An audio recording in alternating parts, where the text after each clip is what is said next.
mulakan majlis, kita baca doa untuk ini. A'udzubillahi minasyaitonirrajim. Bismillahirrahmanirrahim. Alhamdulillahirabbil alamin. Allahumma salli ala sayyidina Muhammad wa ala ali sayyidina Muhammad. Nawaina ta'allum wa ta'lim wa tazakkura wa tazkir wa naf'a wa intifa' wa ifadah wa istifadah wa ta'ala tamassuki bi kitabillah wa sunnati rasulih sallallahu alaihi wa alihi wa sahbihi wa baraka wa sallam wa du'a ila al-huda wa dalalata an khairin tiwa wajhillah wa maradatihi wa qurbihi wa sawabih subhanahu wa ta'ala. Amin ya rabbal alamin.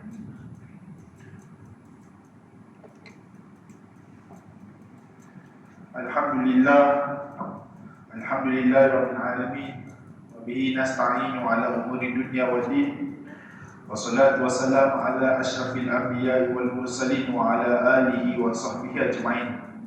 Tuan-tuan, perempuan dirahmati oleh Allah Subhanahu wa taala, bersyukur kepada Allah Subhanahu wa taala kerana dengan limpah dan kurnianya dapat kita bersama-sama menghadiri majlis ilmu dalam keadaan sejuknya musim, dalam keadaan hujannya muka bumi di bumi Johor ini, tapi tidak menghalang kita untuk kita mengaji ilmu agama.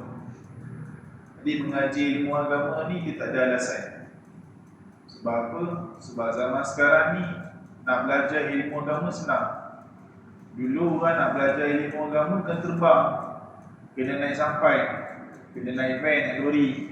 Sekarang kita tekan lift, tingkat 6, hari Jumaat, minggu pertama, minggu kedua, minggu pertama, minggu ketiga Ustaz Bakar Razi Asam-Minam.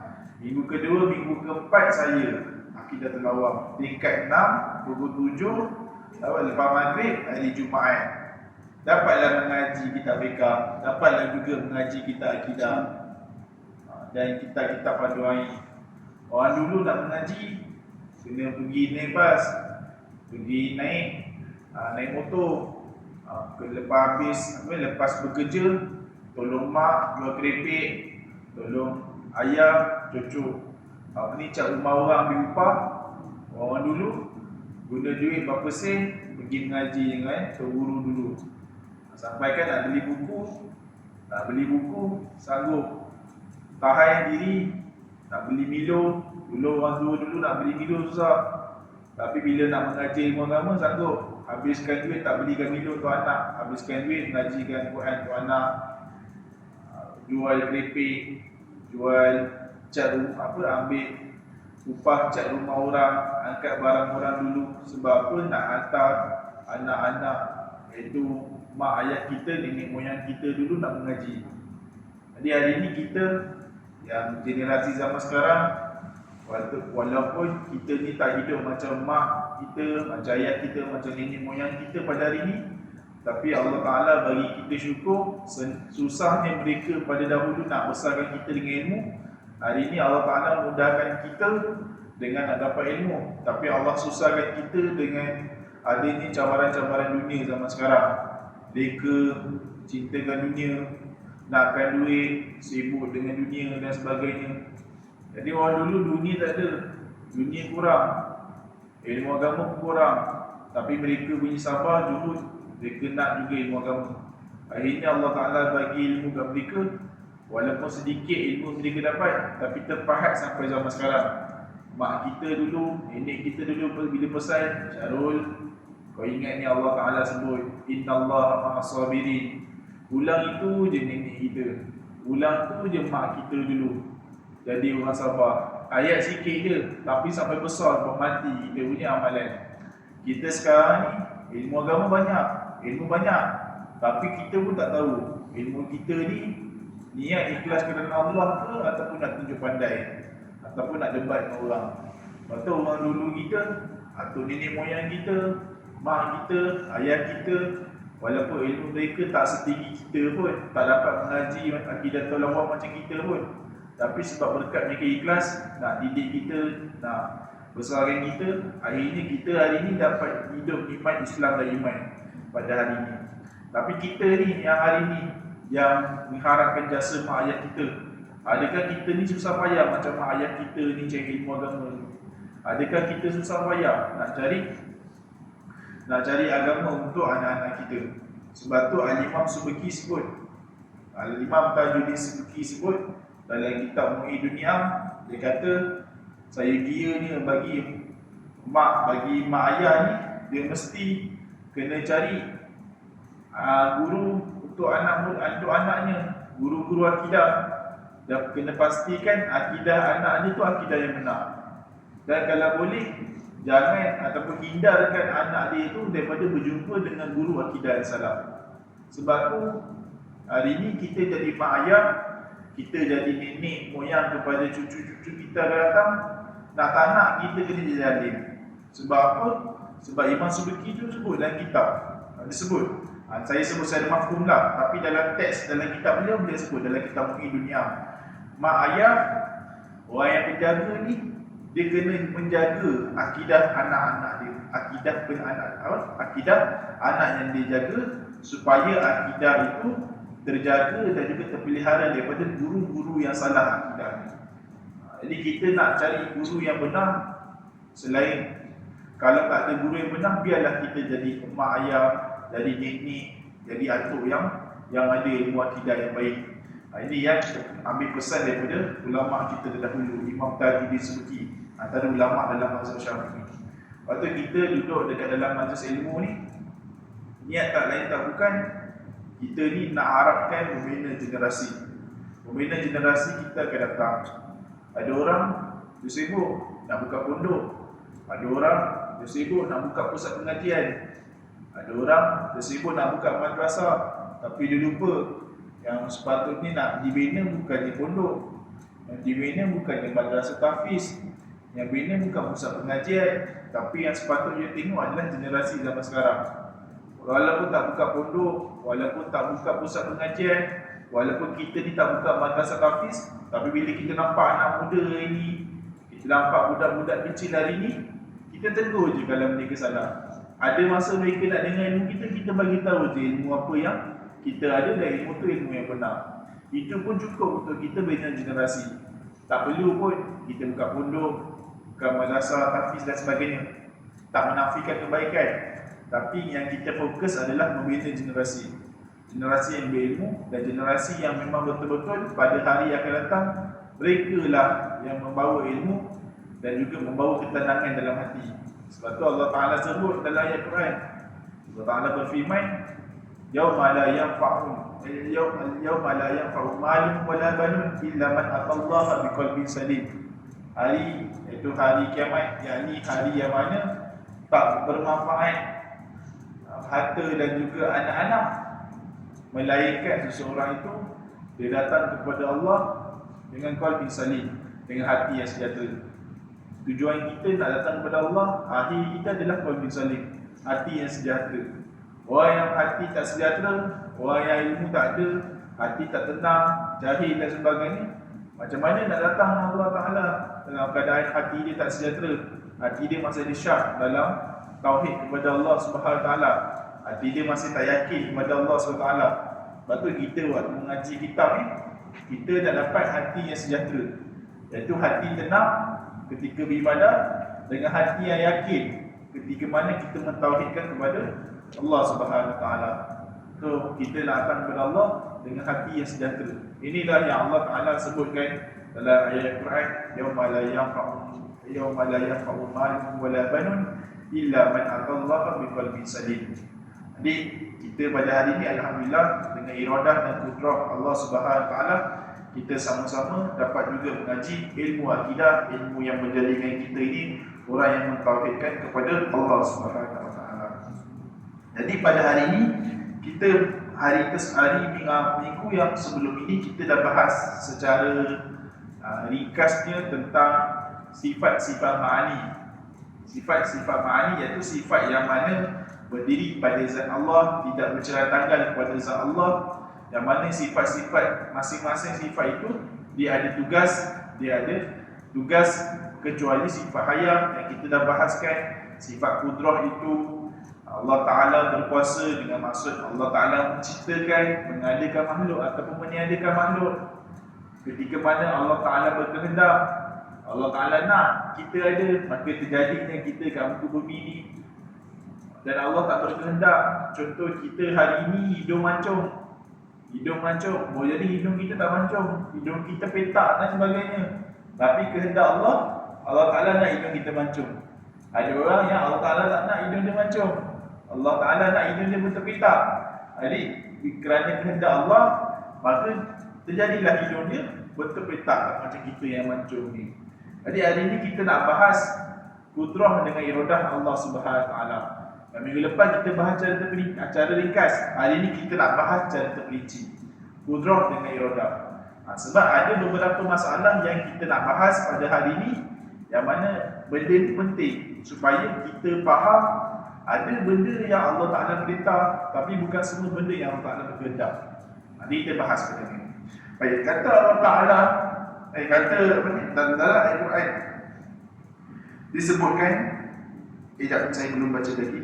Kata pengarang, moga-moga Allah Ta'ala memelihara beliau dan kita semua, amin ya rabbal alamin. Kudrat, kuasa. Allah Ta'ala maha kuasa dengan kekuasaan yang tidak terhad. Kekuasaan Allah meliputi segala sesuatu. Dia kuasa untuk mewujudkan dan meniadakan segala sesuatu yang dikehendakinya. Di dalam Al-Quran disebutkan, A'udzubillahi minasyaitanirrajim, wallahu ala kulli syai'in qadir. Artinya, dan Allah maha kuasa atas segala sesuatu. Kalau Allah tidak kuasa, tentu dia tidak akan mampu menciptakan alam raya yang sangat menakjubkan ini. Oleh itu mustahil bagi Allah memiliki sifat al-ajzu yang dilemah. Jadi sebelum saya pernah bahaskan sifat kudrah, saya baca minggu lepas sifat kudrah. Cuma saya nak sentuh bagaimana ketika mana orang kata Allah Ta'ala itu tidak mampu nak menciptakan sesuatu yang dia tak mampu cipta. Jadi kita dah pernah cakap sebelum ni, perkara tersebut mustahil. Sebab apa? Sebab dia bertentangan dengan ayat Quran. Allah Ta'ala sebut dia sebut wallahu ala kulli syai'in qadir. Dapat innallaha ala kulli syai'in qadir. Banyak ayat yang tentang qadir, iaitu menunjukkan Allah Subhanahu Wa Ta'ala itu zat yang mempunyai zat al-muttasifu bil qudrah, zat yang mempunyai sifat kudrah. Ketika mana kita faham Allah Ta'ala itu bersifat kudrah, dengan maksud apa? Dengan maksud sifat kudrah itu tidak bercerai tanggal pada zat Allah. Bahasa mudah ni lagi lah, Allah Ta'ala sentiasa berkuasa. Sentiasa berkuasa. Sentiasa mempunyai sifat kudrah. Nanti kita mengaji kaunuhu qadiran. Kaunuhu qadiran, Allah Ta'ala itu sentiasa bersifat kudrah. Sebab Allah Ta'ala itu mempunyai sifat kudrah yang tak bercerai tanggal pada Allah Ta'ala, tak terpisah daripada Allah Subhanahu Wa Ta'ala. Macam mana kita kata Allah Ta'ala tu tak mampu nak ciptakan sesuatu, sedangkan dalam ayat Quran yang menunjukkan Allah Ta'ala itu zat yang maha agung yang mempunyai sifat kudrah. Jadi inilah yang membatalkan pernyataan orang kata boleh ke Allah Ta'ala cipta sesuatu yang dia sendiri pun tak mampu nak ciptakan. Jadi soalan itu soalan yang mustahil kerana bercanggah dengan ayat Al-Quran. Ingat, poin yang paling penting, bila ayat tersebut, bila perkara tersebut pertama sekali bercanggah dengan akal dan juga bercanggah dengan nas Al-Quran secara total, secara jelas, maka perkara tersebut tertolak. Contoh, kalau orang kata, saya bagi contoh, saya kata ke saya lah, seorang ni kata Fulan Hazar Fulan berkata Tuhan ni saya bagi contoh, Tuhan ni boleh ke macam kita, ada tangan, ada kaki dan sebagainya. Jadi ayat yang tersebut kita balas balik, bukan dengan akal, kita balas dengan Al-Quran. Laisakan syai'un wa huwa as-sami'ul basir. Sebab tu ada benda, soalan, bila soalan didatangkan, dia bercanggah dengan nas ayat Al-Quran yang jelas makna dia, maka perkara tersebut ditolak. Perkara tersebut ditolak. Lebih-lebih lagi ayat yang berkenaan dengan akidah. Sebab tu benda mustahil dekat atas Allah Subhanahu Taala tertolak. Orang kata, ni lah awak semua mengaji akidah asyik dahulukan akal daripada nakal, daripada nakli. Macam puak-puak Salafi Wahabi, dia kata kita ni yang mengaji ilmu akidah sifat 20 ni banyak guna otak, banyak guna akal daripada nakli. Kita katakan, kalau macam itu, awak faham Al-Quran dengan cara, sedangkan kita faham Al-Quran dengan dua statement. Pertama dengan maksud bahasa Arab lah. Yang kedua dengan akal. Bahasa dengan akal. Kita faham Al-Quran menggunakan akal dengan cara apa? Bila perkara tersebut bercanggah dengan sistem pemikiran, bercanggah dengan prinsip akal, premis kebenaran yang kita belajar, maka perkara tersebut dia jadi mustahil. Contoh, saya bagi contoh. Allah Ta'ala sebut dalam ayat Al-Quran, Allah Ta'ala sebut dalam ayat Al-Quran apa ni? Jazaa'uhum inda rabbihim jannatu adnin tajri min tahtiha al-anharu khalidina fiha abada radiyallahu anhu wa radu an dzalika liman khasyiya rabbah. Khairul bariyah sebut dalam surah Al-Bayyinah. Balasan ganjaran untuk mereka, jazaa'uhum inda rabbihim, di sisi Tuhan mereka, ini Allah Subhanahu Taala. Allah Ta'ala sebut apa? Jannatu adnin tajri min tahtiha al-anhar, iaitu syurga yang mana di bawahnya sungai yang mengalir, khalidina fiha abada. Keadaan mereka itu kekal dalam syurga, khalidina fiha abada, selama-lamanya. Soalan saya, kalau kita kata orang Islam, contoh seorang fulan dia kata, kau pun belum tentu confirm masuk syurga, takkan kau ni masuk neraka selama-lamanya. Saya bagi contoh. Kita katakan tidak. Kalam awak bercanggah. Kita katakan orang Islam, orang Islam itu boleh untuk dia masuk neraka kalau dia buat dosa. Tapi bila kata selama-lamanya, itu mustahil. Sebab apa? Dalam ayat Quran sendiri sebut, orang yang Islam, orang yang beriman pada Allah Ta'ala, orang yang melakukan amal soleh, dia dengan izin Allah, dengan rahmat Allah, dia masuk dalam syurga. Dan dia masuk dalam syurga kekal selama-lamanya. Dengan syarat apa? Dengan syarat apa? Beriman dan beramal soleh. Kalau kita tengok sebelum ni ayat yang tadi saya baca tu. Jadi kat sini nak bagi tahu, mustahil orang yang Islam yang beriman pada Allah dan mengakukan amal soleh, walaupun dia orang fasik, orang buat dosa, dia tak boleh kekal. Dengan izin Allah, dengan nas ayat Quran, dia tak akan kekal dalam api neraka selama-lamanya. Selagi mana Allah tak berkehendak dia ni keluar dari Islam apabila terjadi. Peranan akal ketika kita bahas tentang Quran. Sebab tu akal ni dia menimbang neraca kefahaman kita dengan baik. Dia menimbang kefahaman kita waktu baca Quran ni dengan baik. Saya bagi contoh lagi. A'udzubillahi minasyaitanirrajim. Wala taqul lahum uffin. Janganlah kamu menyebut kepada mereka itu uf. Kalau kita faham uf, kalau terjemah dekat dalam tafsiran, janganlah kamu berkata kepada mereka berdua, tu ibu dan ayah kita, ibu dan ayah kamu, akan kita faham apa? Larangan sebut pada mak ayah. Baik. Kalau kita faham cara akal kita, tu boleh jadi banyak maksud. Itu secara khusus. Kita gunakan kita, apakah yang sama macam sinonim, menyakitkan mak ayah dan sebagainya. Adik-adik kita boleh terima tak? Selain daripada maksud itu, ada maksud yang lain, menyakitkan mak ayah, pukul mak ayah, buli mak ayah. Kalau kita faham secara zahir, cakap dengan mak ayah je yang berdosa derhaka. Kalau pukul mak ayah, sepak mak ayah tak ada haka. Sebab apa? Dalam Al-Quran sebut kalimah iaitu dengan maksud menggetik ataupun menyakitkan hati mak ayah. Ayat Habis kalau pukul mak ayah dan sebagainya, tak salah Ustaz.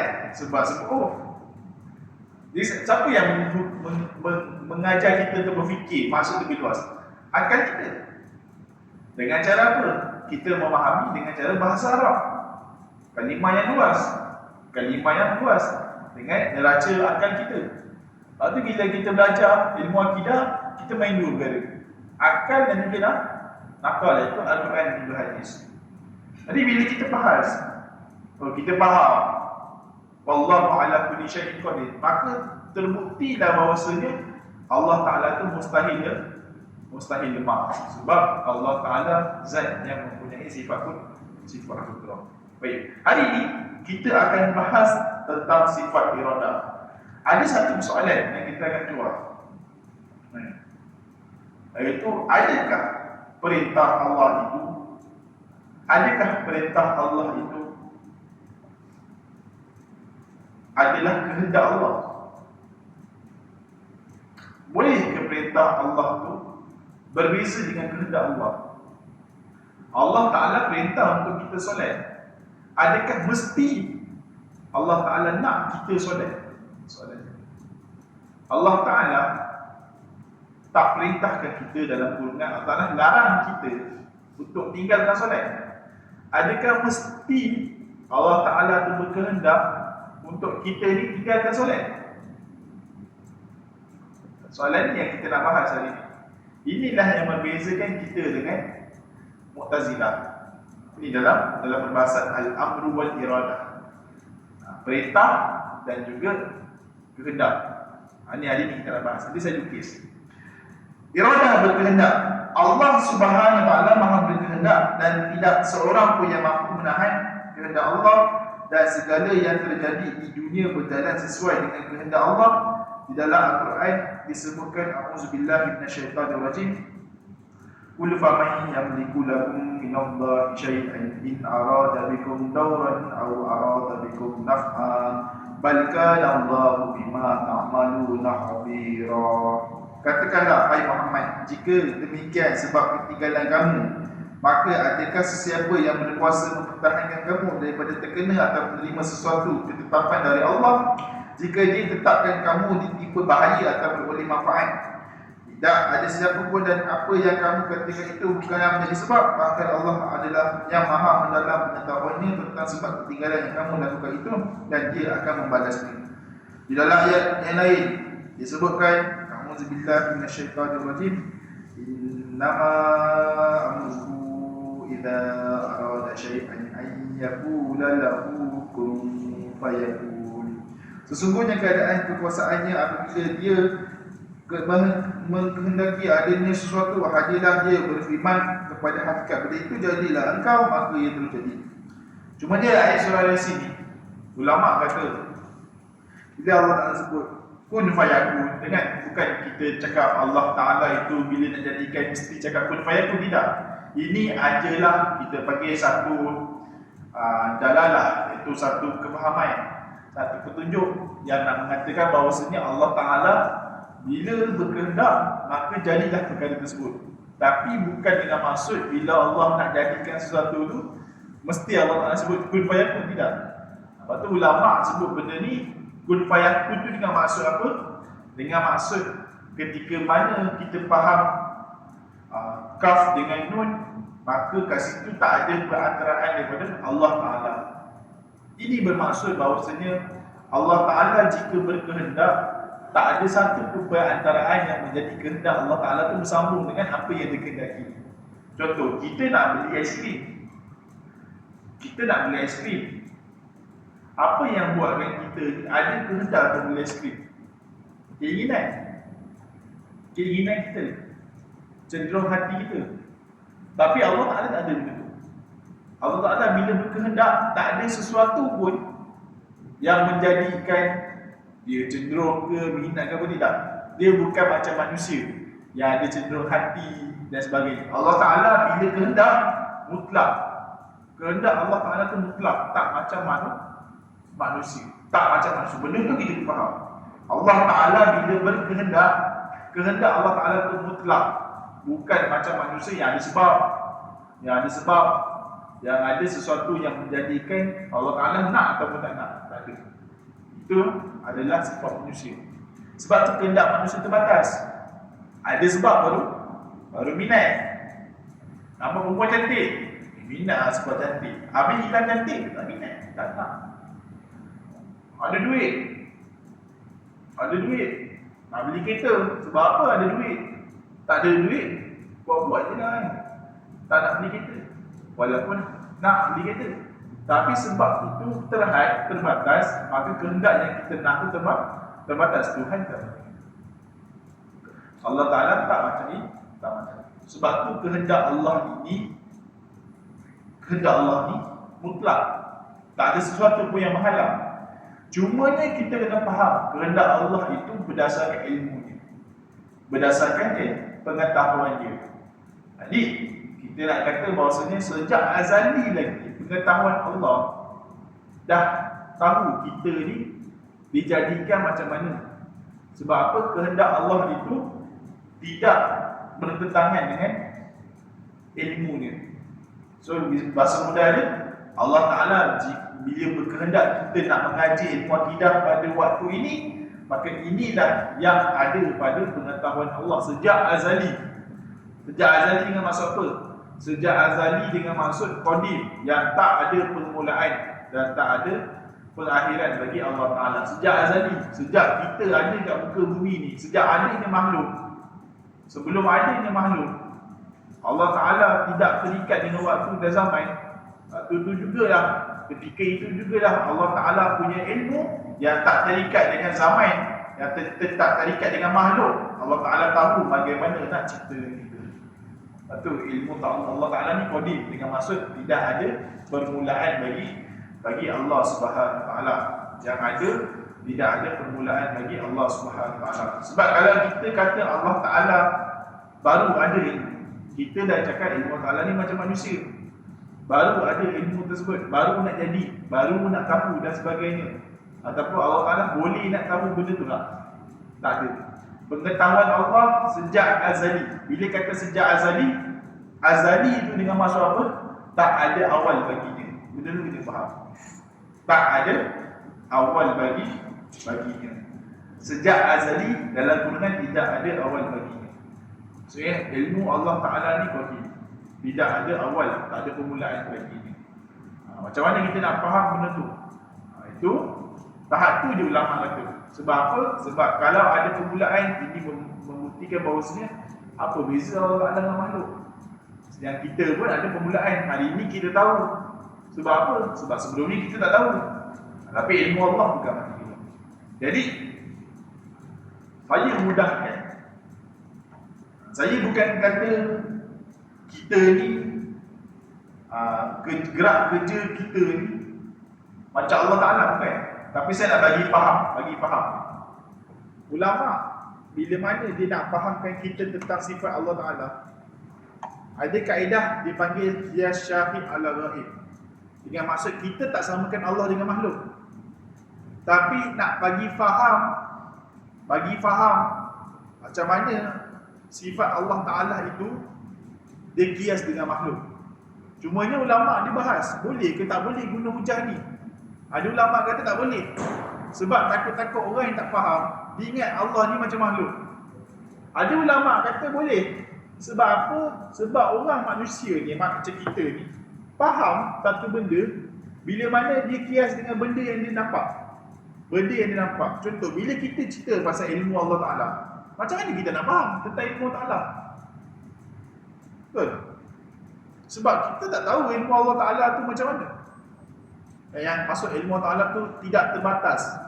Yang maksud ilmu Allah Ta'ala tu meliputi segala sesuatu. Macam mana kita nak faham? Jadi kita tak boleh faham, betul tak? Jadi kita lihat pada apa? Ilmu manusia. Ilmu manusia ni hebat macam mana manusia, ada terbatas. Maka bila kita faham benda tu, maka kita katakan mustahil lah Allah ilmu macam mana manusia. Okey, macam mana kita faham itu? Sebab melihat kepada mustahilnya ilmu manusia ini tak terbatas. Mustahilnya ilmu manusia ini tidak terbatas. Sebab ilmu manusia ini tidak meliputi segala sesuatu. Kita pun sendiri pun lupa 2-3 hari. Bahkan lepas tadi kita buat apa pun kita dah lupa. Itu menunjukkan ilmu manusia ini tidak mustahil, tidak terbatas. Mustahil lah. Mustahil tak maksudnya? Mustahil ilmu manusia ini seperti Allah Ta'ala yang meliputi segala sesuatu. Macam mana kita faham? Dengan melihat kemustahilan manusia ni, ilmu dia tu infinity dia panggil. Tak ada limit, unlimited dia kata. Baik. Cerita dia macam ni.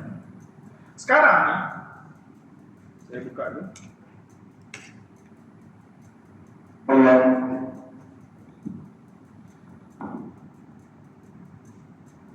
Orang kata bila sebut kudrah iradah Allah Ta'ala berkuasa Ustaz. Ya, berkuasa. Sebab dia belajar sifat kudrah. Tapi kuasa Allah Ta'ala itu dia panggil apa ni? Dia tak ada pihak ijaz wa idam ala wufqi iradah. Bertepatan dengan kehendak ni. Bila kata kehendak, Allah Ta'ala menetapkan, mentasiskan, mengkhususkan lima yajuz ali, benda yang mungkin padanya bertepatan dengan ilmu Allah Ta'ala. Dia macam ada kaitan. Tuan-tuan, bila kita belajar kudrah, iradah, ilmu, hayat sama basar, susunan ni bukan kita kata Allah Ta'ala bila ada ilmu, ada kudrah, lepas ni ada kudrah. Bukan. Susunan yang disusunkan tu cuma pada akal kita supaya kita faham nak mengaji kitab. Tapi hakikatnya tak ada susunan perkara tersebut. Bila jadi, terus jadi perkara tersebut. Cuma ni kita belajar ilmu kita ni, kita nak faham satu-satu ilmu Allah Ta'ala, sifat Allah Ta'ala. Baik, sekarang bila kita nisbah melihat kepada manusia, saya bagi contoh aiskrim. Uncle aiskrim, pakcik aiskrim lah. Dia jual aiskrim, motor jual aiskrim. Tak kisah aiskrim apa, kata pop ke, magnolia ke, yang penting dia jual aiskrim. Baik, sekarang ni dia bunyikan lonceng. Dia bunyikan apa? Lonceng. Ni kita Fulan, dia dengar Uncle Aiskrim jual aiskrim. Macam mana dia tahu Uncle Aiskrim jual aiskrim?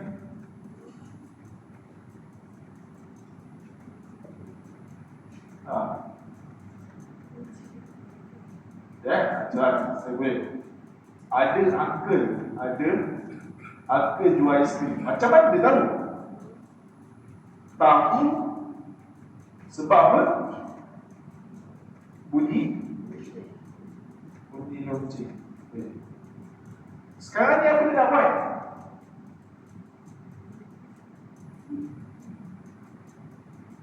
Apa dia buat? Dia nak atau tak nak aiskrim? Soalan ni. Nak atau tak nak?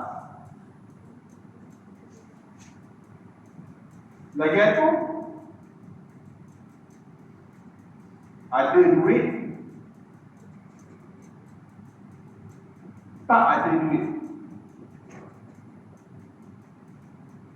Saya bagi contoh. Sekarang dia ada duit. Ada duit. Tapi boleh ke dia tak nak benda tu? Boleh. Boleh. Ada duit, jadi tak nak. Tak nak plan street. Ada keadaan tak ada duit, tapi nak aiskrim. Sekarang ada pula ada duit, nak beli aiskrim. Baik. Sekarang ni benda apa yang dalam tiga ni? Okey, kita bagi tu. Tak ada duit, tak ada duit, tak anak, aiskrim. Kita letak kepai. Baik. Sekarang ni, dia tahu lah kita jual aiskrim. Boleh jadi dia ada duit tapi tak nak aiskrim. Boleh jadi dia tak ada duit nak aiskrim. Boleh jadi dia ada duit nak aiskrim. Boleh jadi dia tak ada duit dan tak nak aiskrim. Soalan dia sekarang, dia nak apa sebenarnya? Dia nak apa? Dia boleh empat-empat ni, empat-empat ni, dia boleh jadi tak? Boleh jadi. Sekarang ni apa yang buatkan empat-empat ini dia pilih salah satu daripada empat-empat ni? Lihat pada apa? Kehendak dia. Dia ada duit. Dia tak nak. Okay, kita ambil. Tak nak. Dia ada duit. Tak nak. Tak nak. Kalau dia ada duit tapi tak nak beli aiskrim, tak ada duit, tak nak aiskrim, tak ada duit, tak nak. Ada duit ke tak? Tak ada duit, tak bayar ke? Tak bayar ke tak? Ada ke tak? Ini menunjukkan batasnya manusia. Tak ada duit tapi nak aiskrim. Nampak kan dia punya kuasa untuk nak beli aiskrim tu tak? Tak mutlak. Kehendak dia tak terlaksana. Terbatas. Jadi kita punya sifat makhluk, kehendak makhluk, tak ada batas pada kuasa itu kemampuan kita beli, dan juga terbatas kehendak kita terlaksana. Ini yang sudut makhluk. Jadi nak bagi tahu apa? Nak dapat aiskrim, sesuatu aiskrim, dia tahu aiskrim dijual, dia ada kehendak ataupun tak ada kehendak, ataupun tidak ada kehendak, dia juga boleh ada kemampuan, tak ada kemampuan. Ini manusia. Ini perihal hidup kita as manusia. Senang. Kalau manusia pun ada kehendak, ada kemampuan, bagaimana kita boleh kata Tuhan itu lemah? Bagaimana kita tergamak untuk kata Tuhan itu tak ada kehendak? Masa muda Allah Ta'ala itu lemah dan terpaksa buat benda, tak ada kehendak, tak ada pilihan. Mustahil. Sebab apa? Manusia pun ada kehendak, manusia pun ada kemampuan. Walaupun kemampuan dan kehendak manusia itu terbatas. Mustahil lah kalau kita kata manusia pun ada kehendak, manusia pun ada kemampuan, ada kuasa untuk memberi. Kalau manusia, makhluk pun ada, macam mana kita boleh kata Tuhan tak ada kehendak, tak ada kemampuan? Walaupun manusia punya kemampuan dan kehendak batas, tapi ada kehendak dan kemampuan itu ada pada manusia. Dia disebabkan dengan bentuk macam ini.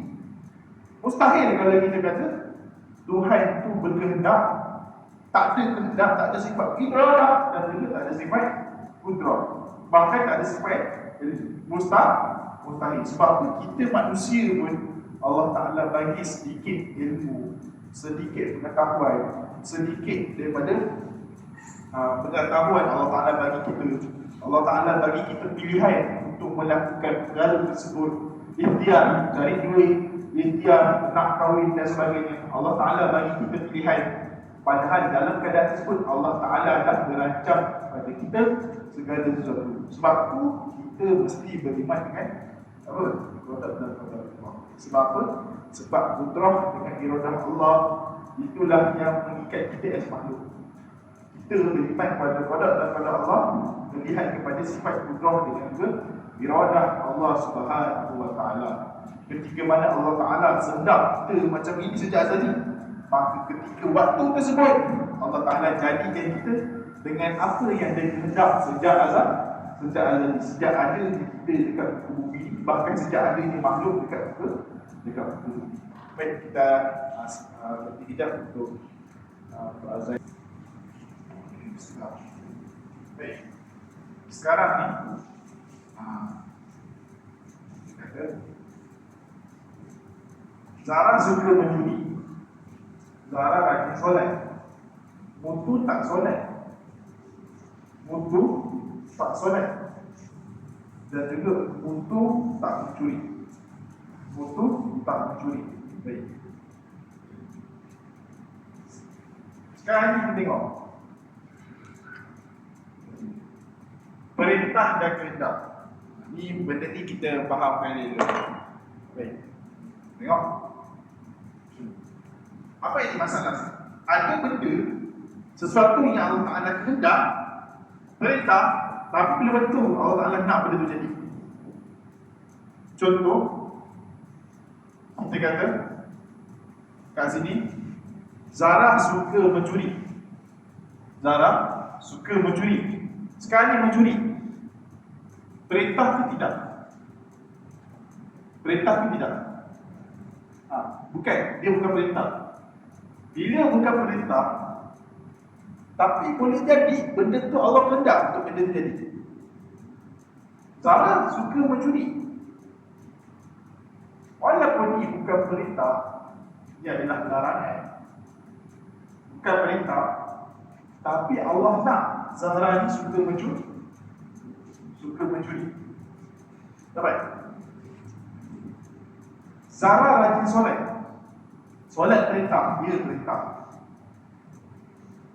Allah tak Zahra rajin solat. Allah berkehendak Zahra ni rajin solat. Mutu tak solat.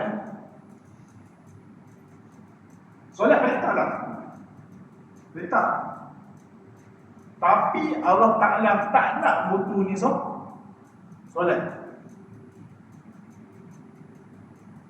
Tak nak solat. Tak berkehendak. Jadi mutu tak mencuri. Contoh, mutu tak mencuri. Allah Ta'ala tak perintah mutu mencuri. Dan Allah Ta'ala tak nak mutu ni mencuri. Tadi kat sini kita nak beritahu apa? Tak semestinya benda yang Allah perintahkan, benda tu juga Allah kehendak. Saya bagi contoh, Abu Bakar tak masuk Islam. Abu Bakar tak masuk Islam. Dalam kurungan Abu Bakar itu seorang yang bukan Islam. Betul ke salah? Dari sudut ayat ini, Abu Bakar bukan orang Islam.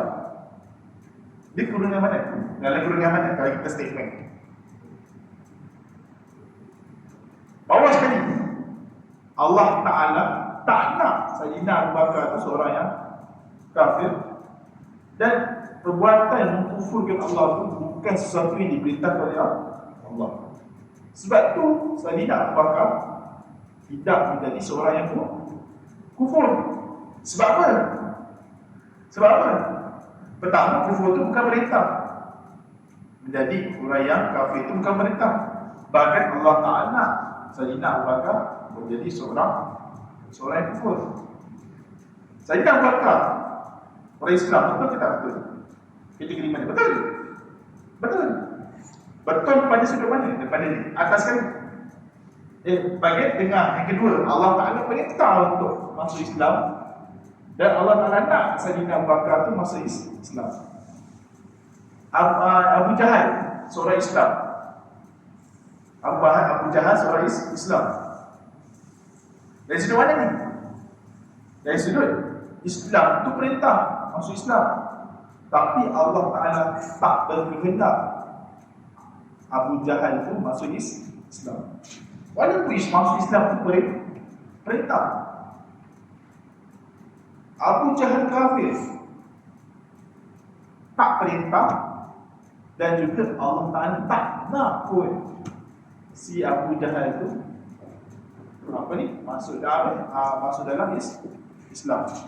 Kalau dia kafir, Abu Jahal kafir. Kafir bukan perintah, tapi Allah Ta'ala berkehendak tak Abu Jahal tu masuk kafir? Berkehendak. Jadi inilah akidah kita.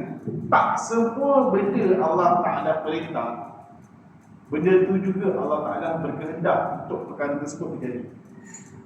Saya bagi contoh, Allah Ta'ala perintahkan kita solat, tapi tak lazim Allah Ta'ala nak kita ni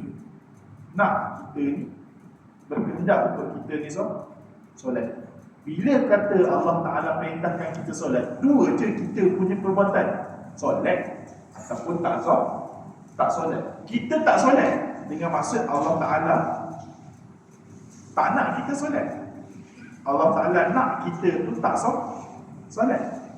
Adakah benda yang Allah Ta'ala berkehendak itu, benda tu kita tahu, ini kehendak Allah yang jadikan saya tak solat? Salah. Sebab tu perintah Allah suruh solat. Yang jadi macam ini siapa? Jabariyah.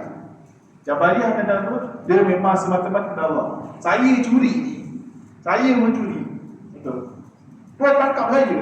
Jangan jadikan saya ni mencuri. Ni Allah, bukan saya. Saya ni manusia. Secara iman ni dia kata baik buruk tu daripada Allah. Tapi secara syarak kata awak mencuri, jadi awak melanggar perintah Allah Ta'ala. Secara imannya kita ni buat baik. Buat baik. Tapi secara syarak boleh jadi benda tu Allah Ta'ala nak kita buat dapat ganjaran tu, ataupun tak dapat ganjaran tu Allah Ta'ala boleh saja bagi kita untuk kita ni tak dapat ganjaran tersebut. Sebab tu kita berbeza dengan Mu'tazilah. Mu'tazilah dia pegang apa? Kalau Allah Ta'ala perintahkan benda tu, mesti Allah Ta'ala suruh orang tu buat benda tu. Sebab tu di sisi mereka menganggap Allah Ta'ala tu buat benda yang baik, salah wal aslah. Allah Ta'ala buat benda baik dan buat benda lagi baik. Contoh, dia ni jahat, dia ni baik, Allah Ta'ala mesti jadikan dia ni baik. Dia ni baik dan dia ni soleh, Allah Ta'ala mesti jadikan dia orang soleh, tak cukup dengan baik dia. Ini pandangan Mu'tazilah. Sebab apa? Di sisi mereka Allah Ta'ala mesti menegakkan keadilan. Mesti ada sifat adil. Bila kata ada sifat adil, Allah Ta'ala mesti menjadikan manusia itu lebih baik daripada baik, dan mesti jadi baik daripada tidak baik. Kita kata tak. Di sisi kita pegang apa? Ya, Allah Ta'ala perintahkan satu perkara, tapi boleh jadi dalam keadaan Allah Ta'ala nak kita ni jadi baik, ataupun nak kita jadi orang tak baik. Perkara tersebut dibuktikan tak? Dibuktikan. Allah Ta'ala perintahkan kita buat solat, Allah Ta'ala perintahkan kita untuk membayar menggunakan zakat. Tapi ada tak orang yang tak bayar zakat? Ada tak orang yang tak bayar zakat? Ada sahaja. Sebab tu kita kata perkara yang kita buat, iaitu meninggalkan solat, na'udzubillah tidak menggunakan zakat, ya memang itu adalah kehendak Allah, tapi perkara tersebut bukanlah dalam keadaan redha Allah Subhanahu Wa Taala. Sebab tu ada yang pepatah ulama kata, ya Allah Ta'ala berkehendak melakukan benda tersebut, tapi boleh jadi kehendak itu bukanlah yang dirodai, diberkati oleh Allah Subhanahu Wa Taala. Kita tak solat, jangan ingat ini kehendak Allah. Ini memang Allah Ta'ala dah tetapkan kita, tapi kena ingat ketetapan yang Allah Ta'ala tetapkan kita itu bukanlah daripada berkat, iaitu rahmat Allah Ta'ala ke atas kita. Benda ni banyak. Maksud kita, bila kita ni ada buat maksiat dan sebagainya, tandanya apa? Tandanya kita ni dua. Sama ada kita sedar dengan kesalahan kita lalu bertaubat kepada Allah, dan kita maka baik Allah Ta'ala hapuskan dosa kita, ataupun kita ni makin lama makin serah diri macam Jabariyah, kita biarkan ya, ni Tuhan yang dah takdirkan aku jahat, Tuhan yang takdirkan aku ni buat maksiat, ahli maksiat, kau untunglah Allah Ta'ala bagi kau ni, aku ni Allah Ta'ala dah takdirkan maksiat. Itu tandanya awak bersangka dengan Allah Ta'ala. Benda ni tuan-tuan, perempuan, benda ni jaga-jaga, jangan sampai tahap kita ni tertipu dengan sitai kita cakap benda tu sampai kita kurang adab dengan Allah Ta'ala. Benda ni tak nak. Lepas tu mengaji benda ni penting supaya kita bezakan. Ada benda yang Allah Ta'ala nak jadi benda tu, boleh jadi benda tu bukan diri-diri oleh Allah Subhanahu Wa Ta'ala. Wallahu a'lam. Bismillahirrahmanirrahim. Alhamdulillahirabbil alamin. Allahumma shalli ala sayyidina Muhammad wa ala ali sayyidina Muhammad. Rabbana fa'alna bima 'allamtana, rabbana zidna ma yanfa'una. Ya Allah, tambahkanlah ilmu kami bermanfaat kepada kami dan jadikanlah ilmu kami hujah ke atas kami. Sallallahu ala sayyidina Muhammad wa ala alihi wa sallam. Alhamdulillahirabbil alamin. Insyaallah kita bertemu pada hari yang akan datang. Wabillahi taufiq wal hidayah. Wassalamualaikum warahmatullahi wabarakatuh.